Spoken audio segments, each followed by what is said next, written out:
Aos 55 anos, a jornada de superação e autoestima de Regina Soares revela uma verdade brutal. A maior prisão que já habitou não tinha grades físicas, mas sim um som constante.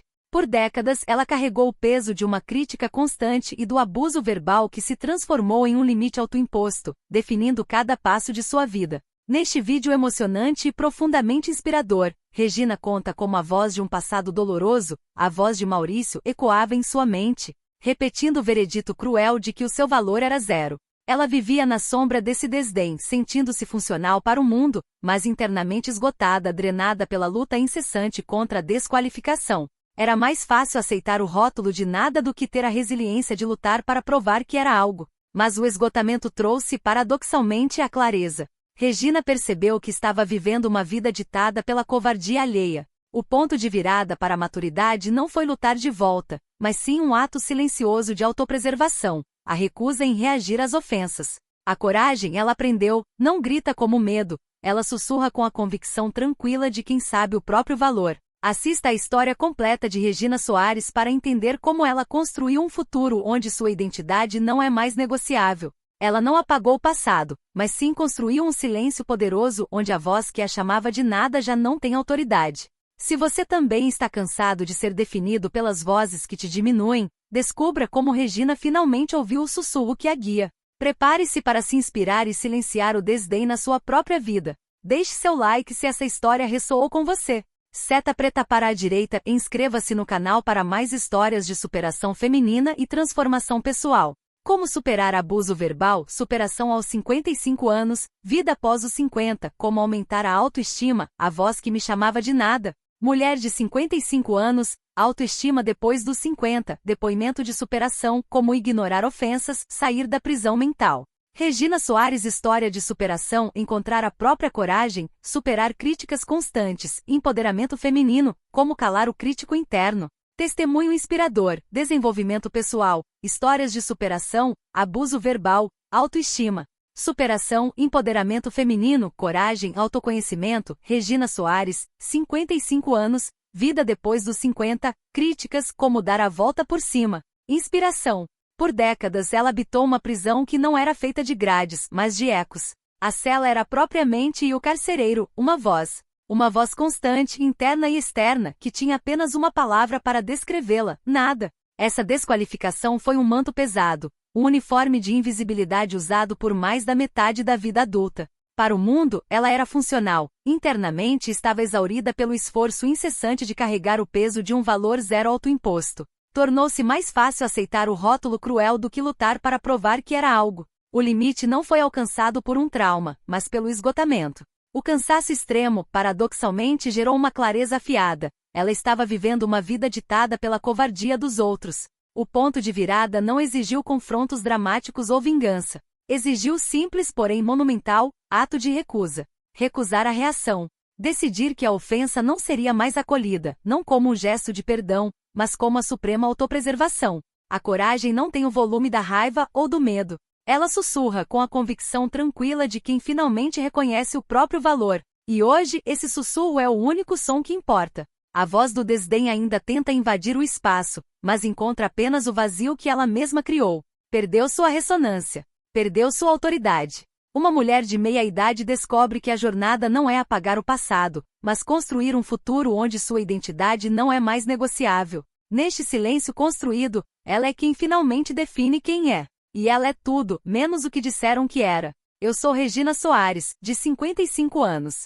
Olhar para trás, para os últimos 30 anos, é como observar uma paisagem desértica onde a única vegetação era a erva daninha da desqualificação. Aos 55, percebi que o peso nos meus ombros não vinha da gravidade ou do tempo, mas sim de um artefato invisível, o manto pesado da ofensa, que eu carreguei como se fosse minha pele. Ele era feito de cada crítica, cada olhar condescendente e cada suspiro de Maurício, a voz que se tornou a minha própria. Na residência A Voz, uma casa de classe média alta decorada com um requinte que disfarçava a frieza interna, eu habitava o silêncio da aceitação. Era 2024, o ano da crise dos 55 e, ironicamente, o ano da clareza. Meu corpo, marcado pelo cansaço, era o mapa físico de uma luta interna que eu vinha perdendo. A postura curvada não era apenas fruto da idade, mas do esforço constante para absorver o choque das palavras de Maurício Viana, de 60 anos, meu marido. Maurício tinha aparência socialmente respeitável. Seu veneno era administrado em doses homeopáticas, com um sorriso condescendente que tornava a crueldade quase aceitável para o mundo exterior. Lembro-me de quando a voz começou a se instalar. Não foi um evento explosivo, mas uma infiltração lenta. Em 1995, o início da nossa relação, eu ainda tinha brilho nos olhos, uma convicção ingênua de que o amor era um escudo. Maurício era sutil, minando minhas ambições com elogios vazios seguidos de um mas. Você é inteligente, mas ingênua demais para esse mercado. Seu trabalho é bom, mas falta-lhe o toque de um profissional de verdade. Aos poucos, o mas engoliu a qualidade, e o veredito final era sempre o mesmo. Eu era inadequada, incompleta, fundamentalmente nada. O ápice dessa internalização ocorreu em 2013. Eu atingi o auge da aceitação do rótulo. A vida funcional que eu apresentava ao mundo era um espetáculo exaustivo. Internamente eu estava drenada. O espelho quebrado na sala de estar, um objeto decorativo que acidentalmente rachou anos atrás e que Maurício se recusava a substituir. É arte moderna, Regina. Se você entendesse algo de estética, refletia para mim não a imagem real, mas o reflexo distorcido da minha autoestima. Eu me via como a junção imperfeita dos cacos, uma mulher de 40 e poucos anos que já não tinha voz própria. Naquele ano, se Maurício me chamasse de nada na frente de outras pessoas, eu provavelmente apenas sorriria e concordaria silenciosamente. Era mais fácil aceitar a crítica do que sustentar o esforço de provar o contrário. A mudança não veio de um despertar espiritual repentino ou de uma intervenção externa dramática. Veio do esgotamento puro e simples. Em 2024, minhas visitas ao consultório de psicologia doutora Lúcia não eram mais sobre melhorar o casamento, a fachada que eu mantinha, mas sobre sobreviver à minha própria mente. Eu estava ali, sentada no sofá profissional e asséptico, tentando explicar a exaustão que não era física, mas existencial. Eu luto, doutora, eu disse, a voz rouca, eu luto todos os dias para provar que a voz dele está errada. Eu cozinho melhor, eu arrumo mais, eu me visto de forma impecável. Mas não importa o quanto eu lute, no final do dia, estou esgotada, e a sensação de ser zero persiste. Foi ali, naquele espaço de busca frustrada por validação externa, que a crise dos 55 atingiu seu pico de clareza. Minha mente, no limite da fadiga, me apresentou um fato incontestável. A luta em si era a armadilha. Cada gota de energia gasta em refutar o rótulo de nada apenas confirmava a autoridade de Maurício para me rotular. Eu estava vivendo uma vida ditada pela covardia dele, reagindo a um veredito cruel. A percepção me atingiu com a força de um raio. A prisão não era a voz, mas a minha reação à voz. O ponto de virada foi um não-evento, um ato de recusa sutil, mas revolucionário. Aconteceu 3 dias após a sessão com a psicóloga. Maurício chegou tarde do clube, irritado com alguma perda no golfe. Eu estava na sala lendo. Com um olhar severo e crítico, jogando a carteira na mesa de centro. Você não tem nada para dizer? Sabe que odeio chegar e encontrar esse silêncio mórbido.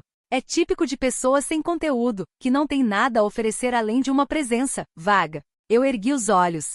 A frase dele, pessoas sem conteúdo, era um eco fiel do repertório que eu conhecia desde 1995. Meu corpo reagiu instintivamente. O músculo da mandíbula tensionou, a respiração acelerou, a necessidade urgente de me defender, de argumentar sobre o livro que eu lia, sobre o projeto de caridade que eu planejava, sobre qualquer coisa que provasse que eu não era vaga. Mas pela primeira vez eu recusei a reação. Não foi um ato de perdão. Foi um ato frio e calculado de autopreservação. Eu não respondi. Não baixei os olhos em submissão. Eu apenas voltei a ler meu livro, permitindo que a raiva dele encontrasse um vácuo. O silêncio que se seguiu não era mais o silêncio da submissão, era o silêncio da desautorização. Maurício hesitou. Ele esperava o debate, a lágrima, a justificativa. Ele esperava a minha energia para alimentar seu narcisismo. Sem a minha reação, ele parecia um ator cujo palco foi subitamente removido. Ele resmungou algo ininteligível sobre minha indolência e se retirou para o escritório. Naquele instante, o manto pesado da ofensa escorregou 1 centímetro dos meus ombros. Eu havia ignorado a ofensa não como quem é passiva, mas como quem desativa a bomba. Ouvir a própria coragem, porém, é um exercício sutil. Ela não é como a voz de Maurício, que grita com a autoridade imposta pelo medo. Minha coragem sussurrava. Para encontrar esse sussurro, eu precisava de um refúgio. Comecei a frequentar o Café O Sussurro, um pequeno local de bairro que também funcionava como livraria. Era ali, cercada pelo cheiro de café torrado e livros antigos, que eu me sentava sozinha, não para fugir de Maurício, mas para encontrar a mim mesma. Foi no Sussurro que comecei a usar o Diário do Vazio. Não para escrever sobre os eventos do dia, mas para mapear os momentos de silêncio e as descobertas da minha identidade recém-nascida. O diário era o registro físico da minha reconquista. Eu registrava a quietude, o tempo que levava para a ofensa de Maurício se dissipar sem ter sido internalizada. A cada página, eu percebia que estava construindo uma barreira não de raiva, mas de indiferença. Uma tarde, enquanto eu escrevia, a barista do café, Silvia Mendonça, de 30 anos, aproximou-se da minha mesa para recolher uma xícara vazia. Silvia tinha um olhar atento e perspicaz. Ela não era falante, mas eu sentia a empatia em sua postura prática. Ela sempre parecia cética em relação ao mundo, e eu comecei a confiar nela, mesmo que não trocássemos mais do que frases curtas sobre o clima ou café. Limpa a mesa com eficiência tranquila, sabe, Regina? Seus olhos estão diferentes. Mais fixos. Eu sorri surpresa com a observação direta. Estão? Talvez eu só tenha finalmente aprendido a enxergar direito. Silvia devolveu o sorriso, um suporte discreto e sem julgamentos. Ela era o único ser humano que parecia ver a Regina que estava emergindo, e não a sombra que eu havia sido. Eu percebi que a crítica de Maurício era como um veneno que precisava de um recipiente para se instalar, e Silvia me via como um vaso que se recusava a receber qualquer líquido tóxico. A construção do silêncio foi um processo de destreinamento. Por décadas eu fui treinada a reagir. Se ele dizia "você está gorda", eu pensava em dieta, eu sentia vergonha, eu reagia. Agora eu ouvia a frase e ela ficava suspensa no ar. O eco que antes ressoava na minha cabeça, amplificando o insulto, simplesmente não existia mais. Eu havia cortado o fio da ressonância. A jornada não foi apagar o passado é o alicerce de quem eu sou. A jornada foi construir um futuro onde a minha identidade não era negociável. O momento clímax da minha libertação não ocorreu em um confronto físico ou em um grito de independência, mas sim no silêncio ensurdecedor de um almoço de domingo na residência avós. Maurício, sentindo a perda de controle sobre a minha reação, estava intensificando suas táticas. Ele tentava me provocar com sarcasmo público, na frente de um casal de amigos. Com um sorriso forçado, voltando-se para a esposa do amigo, a Lúcia: "Você sabe como é. Regina é uma alma artística. Flutua na estratosfera enquanto nós, réis mortais, cuidamos das finanças. Devo a ela o fato de nunca ter atingido meu potencial máximo. Tive que carregar o peso por 2. A mesa riu, um riso social superficial, mas que antes me teria perfurado o peito. A voz na minha cabeça gritava: "Defenda-se. Prove que você trabalha. Prove que você é digna." Mas eu estava no Diário do Vazio mesmo sentada à mesa. Eu observei Maurício. Ele era patético em sua necessidade de diminuir. E então, o silêncio. O silêncio que eu havia construído. A voz dele, antes um trovão opressor, era agora apenas um zumbido distante, como o ruído do tráfego pela janela. Não havia mais autoridade nela. Ela perdeu sua ressonância. A ofensa não encontrava mais a porta aberta da minha aceitação. Eu estava imune. Olhei para ele. Não com raiva, mas com uma convicção tranquila. Calmamente, mas com firmeza. Interessante, Maurício. Você sempre foi muito bom em transferir responsabilidades. Eu não o acusei de nada, não entrei no mérito das suas finanças, nem me defendi de ser vaga. Eu apenas apontei a verdade sobre ele, de forma objetiva, e mudei o assunto da conversa, perguntando a Lúcia sobre a sua viagem recente. Maurício ficou lívido. Ele tentou retomar o ataque, mas o momento havia passado. Meu ato de não reação e de redirecionamento tinha desarmado a bomba publicamente. Ele percebeu que a fonte de sua energia, a minha dor, havia secado. Nos dias que se seguiram, ele continuou a testar o novo limite, mas eu me mantive no silêncio da minha coragem. O sussurro da minha convicção era o único som que eu permitia guiar minhas ações. Comecei a me ver de novo no espelho quebrado. Antes, ele refletia a fragmentação. Agora, ele refletia uma mulher que, apesar das rachaduras, se recusava a ser definida por elas. Eu não era mais os cacos, eu era o mosaico, e o desenho era meu. Eu não precisava provar que era algo. Eu simplesmente era. O Diário do Vazio estava quase cheio. A última entrada não era sobre o que Maurício havia dito, mas sobre o que eu havia permitido ouvir. A voz que me chamava de nada já não me atinge. Ela tentou invadir hoje, mas encontrou apenas o vazio que construí em seu lugar. Ela não tem mais autoridade porque sou eu quem finalmente define o que eu sou. Eu sou resiliente. Eu sou completa. Eu sou tudo, menos o que disseram que eu era. Hoje, com 55 anos, a libertação é um alívio silencioso. Eu não busco vingança, apenas a minha própria vida. E na quietude que habito, descubro que o meu valor sempre esteve ali, esperando que eu desligasse o ruído externo para finalmente ouvi-lo. Eu sou Regina Soares, e meu som favorito é o da minha própria coragem. A construção do silêncio foi, de longe, o trabalho mais árduo que já empreendi.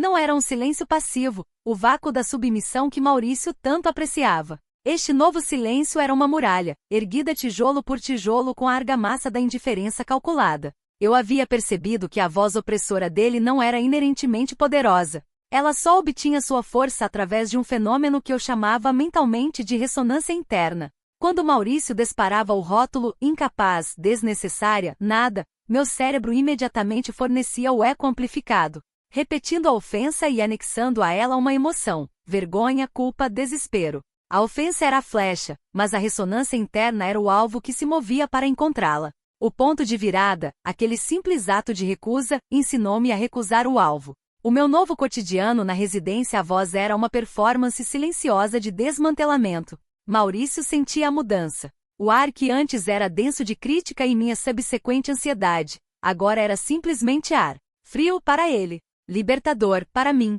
Ele tentava novos ângulos, buscando a reação, a energia que o sustentava. Uma manhã, ele criticou a maneira como eu gerenciava as contas. Regina, olhe para isso. Que desperdício! É inacreditável como você consegue ser tão desatenta com o dinheiro. Se eu não estivesse aqui para corrigir seus erros, estaríamos na bancarrota. Zero noção de valor. Antes eu teria mergulhado nos extratos, justificado cada centavo, talvez chorado pela minha incompetência percebida. Eu teria passado a tarde revisando orçamentos para provar que ele estava errado.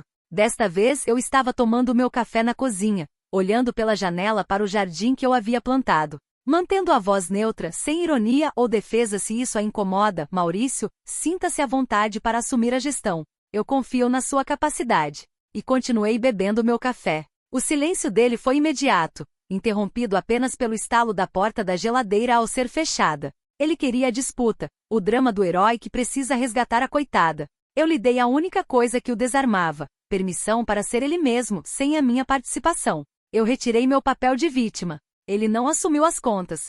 O esforço de gerenciar era menor que o prazer de criticar. Essa foi a primeira grande lição da coragem. Ela se manifesta na ausência de esforço para agradar ou provar. Eu intensifiquei minhas visitas ao café ao sussurro. O lugar era mais que um refúgio, era o meu laboratório de identidade. Ali eu estava livre da necessidade de funcionar sob o olhar crítico. Eu podia ser apenas Regina, a mulher de 55 anos que gostava do cheiro de papel velho e café forte. Silvia, com seu olhar perspicaz, era a guardiã desse espaço sagrado. Ela não me interrogava, mas sua observação silenciosa era um bálsamo. Um dia, enquanto eu rabiscava no diário do vazio, um registro não de eventos, mas de epifanias, e percebi que estava documentando o processo de desapego, de desidentificação. Não era apenas ignorar Maurício, era desinstalar o Maurício que vivia dentro de mim. A voz interna, que por décadas usou o timbre e as palavras dele, era a verdadeira prisão. Eu me flagrava ainda a criticar meus próprios movimentos. Isso está feio, Regina. Você deveria fazer melhor. Ninguém se importa com seu projeto. O exercício sutil da coragem era interromper essa frase interna. Eu aprendi a aplicar um filtro de autoridade. Se a crítica interna não vinha de um lugar de autocuidado e amor próprio, se ela usava a lógica fria e desqualificadora de Maurício, eu a rejeitava no limiar da consciência. Eu comecei a reescrever o roteiro da minha mente. Se a voz interna dizia: "Você não é boa o suficiente para isso", eu respondia com um sussurro firme: "Eu sou suficiente para começar, e o resto se aprende".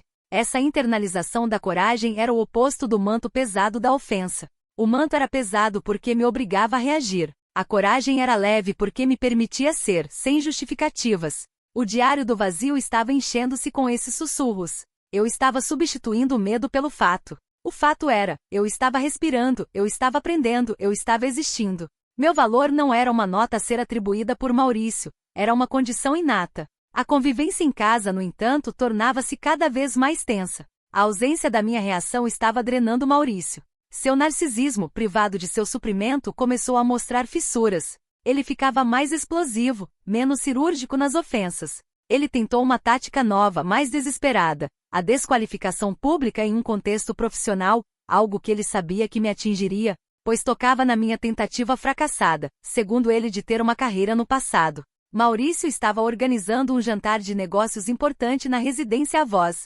Eu estava encarregada da decoração e da recepção inicial. Eu tinha usado meu toque para criar um ambiente acolhedor, contrastando com a frieza habitual da casa. Enquanto os convidados chegavam, Maurício me apresentou a um investidor importante, um homem que ele precisava impressionar. Com um sorriso de lobo: Regina, meu amor, venha. Este é o Sr. Antunes. Regina é a nossa administradora de lar. Uma função vital, claro, para quem não tem aptidão para o mundo exterior. Ela tentou entrar no mercado de arte há uns anos, lembra? Ele ri, um sonsico. Durou menos de 6 meses. Não tem a fibra, o tato social. Ela é mais adequada à quietude. O Sr. Antunes, um homem de negócios observador, desviou o olhar com desconforto. Em 2013, essa humilhação teria me paralisado. Eu teria sentido o calor subir pelo pescoço, o coração acelerar, a necessidade de desculpa. Eu teria me retirado para a cozinha e chorado silenciosamente, alimentando o manto com mais vergonha. Mas em 2024 eu tinha a armadura do silêncio.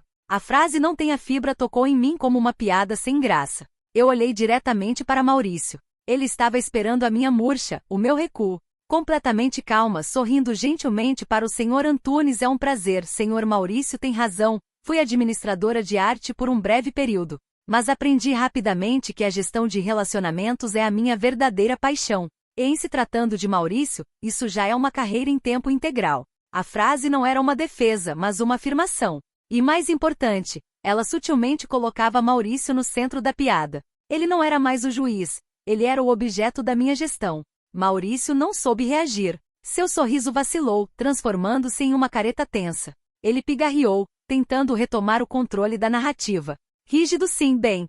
Ela tem seus métodos. Continuando a falar com o Sr. Antunes, cortando o retorno de Maurício: o senhor já provou o vinho? É um Malbec excelente. Maurício, você já disse a ele sobre o último investimento? Eu havia executado uma manobra perfeita, absorvi o ataque. Transformei-o em uma verdade universal que Maurício é difícil de gerenciar e redirecionei a conversa para o interesse dele. Eu desativei o palco. Aquele foi o maior triunfo público da minha coragem silenciosa. Naquela noite, deitada sozinha na cama, Maurício havia se retirado para o escritório. Furioso, eu refleti sobre a anatomia da humilhação. A humilhação só próspera onde há submissão. Quando eu me recusei a carregar a ofensa, ela caiu no chão, inofensiva. Os dias se tornaram semanas. Maurício se tornava uma sombra de sua autoridade anterior. Ele tentava me encontrar, a Regina submissa, mas só encontrava o vazio que eu havia construído. Ele era como um pescador tentando laçar a água. Maurício, sentindo que estava perdendo o controle total da minha psique, resolveu minar o único espaço de liberdade que eu havia construído, o café. O sussurro. Eu estava no café, imersa em meu diário do vazio, quando meu celular tocou. Era Maurício, com um tom de voz que misturava falsa preocupação com autoridade. Onde você está? Fui procurar você. O motorista disse que você está naquele café de terceira categoria no bairro. Regina, eu não entendo essa sua obsessão. Você precisa parar com essas fugas juvenis. Você está ridícula. As pessoas estão comentando. A Silvia, aquela moça desleixada, certamente está falando de você. Você está expondo nossa vida, nossa imagem. Ele usou a arma mais potente do seu arsenal, a vergonha social e a insinuação de que meu refúgio era impróprio. Você está se comportando como uma pessoa vazia, Regina. Uma mulher da sua idade e posição com essas manias. Você não tem nada para oferecer ao mundo além do nosso sobrenome, e está manchando até isso. Essa era a raiz de tudo. A voz que me chamava de nada. Ele estava tentando me forçar a voltar para a jaula da residência Avós, onde ele era o único definidor de realidade. Minha reação física foi zero. Eu não senti o calor, o pânico, a necessidade de explicar meu diário, o cheiro de café, ou a bondade de Silvia. A flecha veio, e ela encontrou apenas a muralha da indiferença. Eu respirei fundo, meu olhar fixo em uma frase que eu havia escrito no meu diário naquele dia. A voz que não me atinge é aquela cuja ressonância eu cortei. Em voz baixa, tranquila, mas com uma autoridade que ele nunca havia ouvido: eu estou aqui, Maurício. E eu estou exatamente onde eu devo estar. Elevando a voz, nervoso: não me responda assim. Eu sou seu marido. Eu exijo que você venha para casa agora e pare com essa palhaçada. Você está me constrangendo. Fechei o diário, a caneta pousada sobre a capa. Minha coragem sussurrava no meu ouvido, e pela primeira vez eu a ouvi mais alto que ele. Sua exigência não tem mais autoridade sobre mim. Se você se sente constrangido pela minha presença no mundo, esse é um problema seu, Maurício. Não é um problema meu. Eu vou terminar o meu café. E desliguei o telefone. Simplesmente desliguei. O poder do ato de desligar foi eletrizante. Não era um grito, era o fim da negociação. Olhei para Silvia, que estava secando a máquina de café, e ela me deu um sorriso pequeno, um reconhecimento silencioso de que ela havia testemunhado o fim de uma era. Silvia não era minha salvadora, era apenas o suporte discreto que me lembrava que a vida existia fora da câmara de eco de Maurício. A partir daquele dia, o manto pesado da ofensa não era mais uma metáfora, era uma pilha de roupas velhas jogada no canto de um armário, coberta de pó. Eu não o carregava mais. Eu estava leve. Quando voltei para a residência avós, Maurício tentou o confronto final, mas ele não tinha munição. Eu não estava mais me defendendo de ser nada. Eu estava ocupada sendo algo que ele não podia definir. Ele tentou me confrontar sobre o desligamento, sobre o desrespeito, sobre o risco de eu estar ficando louca, a última cartada do manipulador. Você precisa de ajuda, Regina. Está agindo de forma irracional. Isso não é você. Olhei-o nos olhos, sem medo, apenas cansaço pela sua persistência. Você está certo, Maurício. Não é a eu que você construiu e manteve presa por 30 anos. Aquela mulher está esgotada. Morreu. E sabe de uma coisa? Ela não me faz falta. Eu não pedi o divórcio naquele momento. Não precisei de um evento formal para declarar minha independência. Minha libertação foi existencial e não legal. O espaço que eu havia criado, o silêncio, era inexpugnável. Eu comecei a redecorar o espelho quebrado, em vez de substituí-lo como Maurício havia se recusado a fazer por anos. Eu peguei peças de cerâmica coloridas e comecei a cobrir as rachaduras com pequenos fragmentos de cores vivas, transformando o reflexo distorcido em um mosaico intencional. Não era mais um símbolo de fragilidade, mas de reconstrução. Eu era uma obra de arte, e as rachaduras eram parte da minha história. Em 2024, com 55 anos, eu finalmente entendi a premissa da minha prisão. Eu não estava presa pelas palavras de Maurício, mas pela minha crença na autoridade dele. Eu era a única carcereira que podia abrir a porta. Eu sou Regina Soares. Eu não precisei lutar contra a voz que me chamava de nada. Eu precisei apenas parar de ouvi-la e, em seu lugar, ouvir o único som que importa, o sussurro da minha coragem que me diz todos os dias: você é completa. Você é forte. Você é tudo. A voz que me chamava de nada já não me atinge. Ela perdeu sua ressonância porque eu me tornei, finalmente, a dona do meu próprio som. E meu som é o silêncio da convicção inabalável. O fim daquela jornada não foi uma fuga, mas a chegada a mim mesma. A vida na residência avós continua, mas agora, é Regina quem dita o tom. E ele é harmonioso. A inércia de Maurício, após a minha recusa em servir-lhe a reação, era palpável na residência avós. Ele não se tornou um homem diferente. Ele se tornou um predador sem presa, um eco sem câmara. O silêncio, que para mim era ouro, era para ele uma asfixia. Sua voz, antes uma sentença, agora era apenas o som irritado de um homem que perdeu o microfone. Ele tentou novas táticas. A desqualificação aberta, ele persevera, apenas me fortalecia, pois me dava a oportunidade de praticar a indiferença calculada. Ele migrou para a crítica dissimulada, o elogio reverso. Em uma tarde, enquanto eu preparava um chá na cozinha, ele entrou, apoiou-se na bancada e me observou com uma expressão que ele julgava ser de compaixão. Sabe, Regina, é bom ver você se ocupando. É um esforço, eu sei, manter-se relevante na nossa idade. Mas o chá parece bom.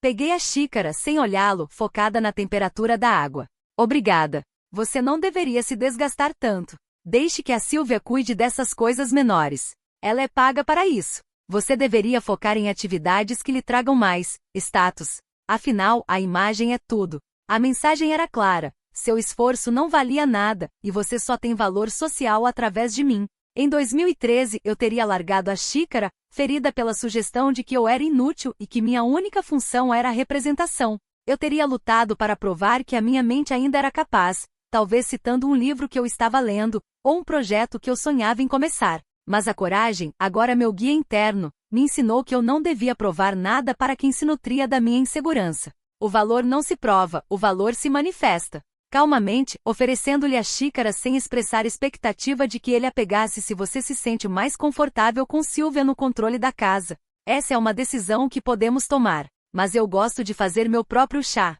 Ele recuou da xícara. Ele não queria o chá. Ele queria o reconhecimento de que ele havia me ferido. O toque de desinteresse na minha voz, o fato de eu tê-lo igualado a uma funcionária em termos de capacidade de gestão, desestabilizou. Ele saiu da cozinha sem dizer mais nada. A agressão passiva havia falhado.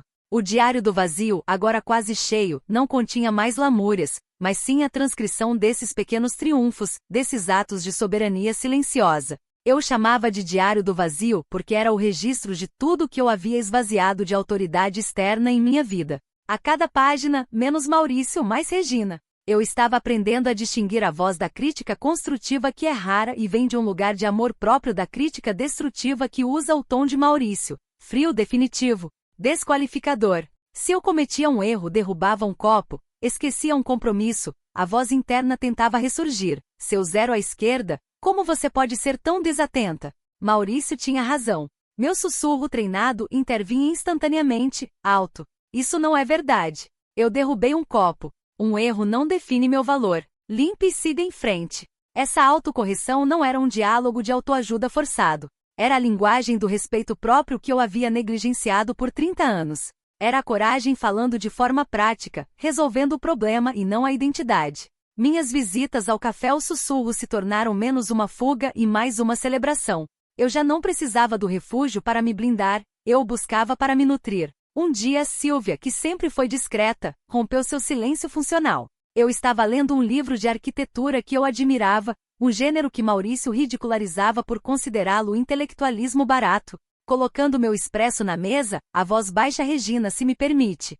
Ergui os olhos, surpresa com a formalidade dela. Diga, Silvia. Eu tenho observado a forma como você se transformou. Antes, era como se você estivesse sempre se desculpando por estar aqui. Agora você apenas está. É bom. O reconhecimento externo, vindo de uma fonte imparcial e honesta, foi mais poderoso do que qualquer elogio de Maurício. Um sorriso genuíno e leve tocou meus lábios. Não era o sorriso tenso que eu usava para os convidados de Maurício. Eu estava cansada, Silvia. Cansada de carregar o peso das opiniões que não eram minhas. O manto pesado era exaustivo. O manto pesado? Olhei para o diário, depois para ela, sentindo que podia confiar nela com uma metáfora tão íntima. Sim. O peso de cada ofensa, cada rótulo de nada. Eu achava que precisava carregá-los para provar que eu era forte, mas na verdade só me esmagava. Decidi que eu não era mais o depósito de lixo das frustrações alheias. Silvia assentiu, seu olhar revelando uma empatia profunda. Eu sinto muito por você ter passado por isso. Mas estou feliz que você tenha encontrado seu próprio som. Eu percebi naquele momento que o silêncio que eu havia construído não era apenas para bloquear Maurício, mas para permitir que outras vozes, assadias, pudessem ser ouvidas. Silvia era uma dessas vozes. O retorno à residência à voz após esses encontros era sempre um teste. Maurício tentava exercer pressão onde sentia que eu ainda estava vulnerável, na minha relação com a doutora Lúcia. Eu havia mantido a fachada de funcionalidade visitando o consultório de psicologia doutora Lúcia por anos. Não porque eu acreditasse que Lúcia pudesse me consertar da perspectiva de Maurício, mas porque era o único espaço onde eu podia expressar em código o terror que eu vivia. Lúcia, profissional e asséptica, me ajudou a sobreviver, mantendo a minha sanidade à margem da crítica. Agora eu não precisava mais daquele espaço de sobrevivência. Eu precisava de espaço para viver. Eu decidi encerrar as sessões, explicando a Lúcia que a fase de aceitação da funcionalidade havia terminado. Quando contei a Maurício sobre o encerramento da terapia, ele viu uma oportunidade de ataque. Com cinismo evidente, sério? Você já está curada? Depois de todos esses anos de investimento? Ou será que Lúcia finalmente te disse que não há esperança e que você precisa de algo mais estrutural? Preparando um jantar simples, focada no corte dos vegetais, eu estou curada da necessidade de provar que não sou nada. E essa cura não dependia de Lúcia. Maurício, irritado com a minha calma, decidiu que era hora de escalonar a agressão. Ele tinha perdido o controle emocional, então tentaria o controle legal. Na manhã seguinte, um envelope chegou à residência à voz.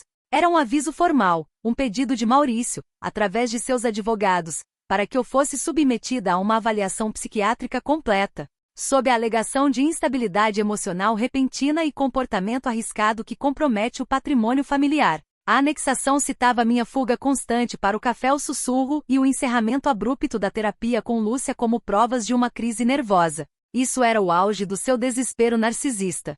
Se ele não podia me quebrar emocionalmente, ele tentaria me invalidar legalmente. O velho eu teria entrado em pânico. A menção de uma avaliação psiquiátrica, a ameaça de ser rotulada como louca para o mundo, teria me feito correr para o consultório de Lúcia, implorando por uma defesa. A voz interna de Maurício teria gritado: "Você é inadequada. Eles vão te trancar. Sua liberdade é uma ilusão." Mas em 2024, eu não senti o pânico.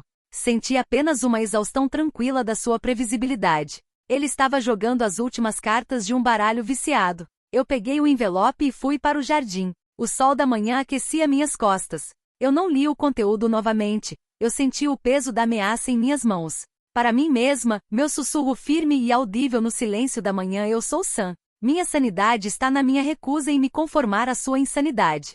Eu entrei na casa e encontrei Maurício na sala de estar, bebendo café. Ele tinha um ar de triunfo contido, esperando que eu estivesse histérica, chorando, implorando para ele retirar a ação. Ele esperava o retorno da submissão.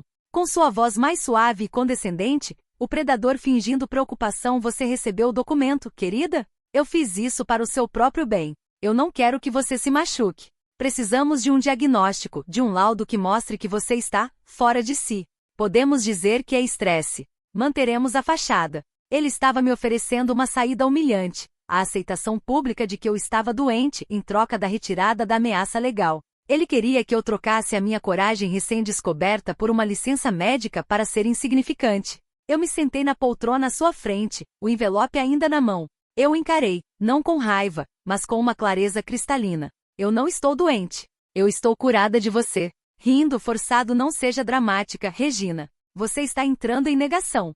Se você não colaborar, a situação será muito mais desagradável.